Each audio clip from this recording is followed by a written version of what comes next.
je voulais vous raconter l'histoire de Gorée en français.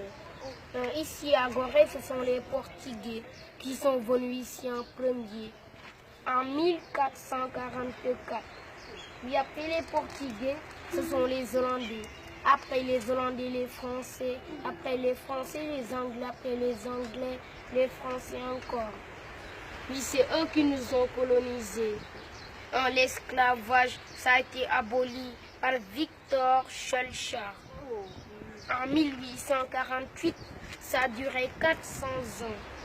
Puis le premier député noir du Sénégal à l'Assemblée nationale française fut Blaise Diagne. Il habitait ici. Il est né le 13 octobre 1872. Il est mort en France. Puis ici, la distance de l'île est de 900 mètres de long sur 300 mètres de large. Alors ça nous donne 27 hectares. Puis ils venaient ici, les Français, et ils faisaient un échange. Ils amenaient des miroirs, des fusils, des pacotis, en échange des esclaves. C'était le commerce triangulaire des Afrique, Amérique, Europe. Et avant, toutes les maisons qui étaient au bord de mer, c'était des maisons des esclaves. Ici, à Gorée, il y avait 28 maisons des esclaves. On a gardé la dernière maison des esclaves.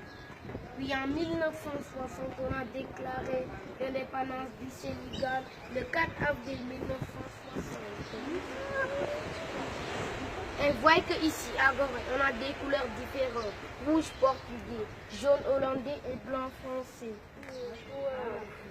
Et vous voyez la statue près de la maison des esclaves. On ne la voit pas ici, mais c'est de l'autre côté. Ça, c'est la statue de la libération de l'esclavage pour nos frères guadeloupéens. C'est les frères guadeloupéens qui nous ont fait ça le 31 juillet 2002. Un porte aller sans retour. Avant, il y avait un pont pour amener les esclaves. Ceux qui étaient malades ou blessés, on les balançait dans l'eau. Les requins venaient le manger. Parce qu'en cours de route, il n'y avait pas d'hôpital. Et ceux qui posaient 60 kilos, on les amenait les vendre en Amérique, en Haïti, au Cuba, etc. Ceux qui posaient moins de 60 kilos, on les laissait dans la salle des finances temporaires. On les engraissait. Le haricot du niébé, mélanger ça avec l'huile de palme pour qu'ils posent 60 kilos. Et École Mariamba, excellent des meilleures jeunes filles. C'est là-bas qu'on sélectionne les meilleures jeunes filles du Sénégal. Seulement des filles, il n'y a pas de garçons.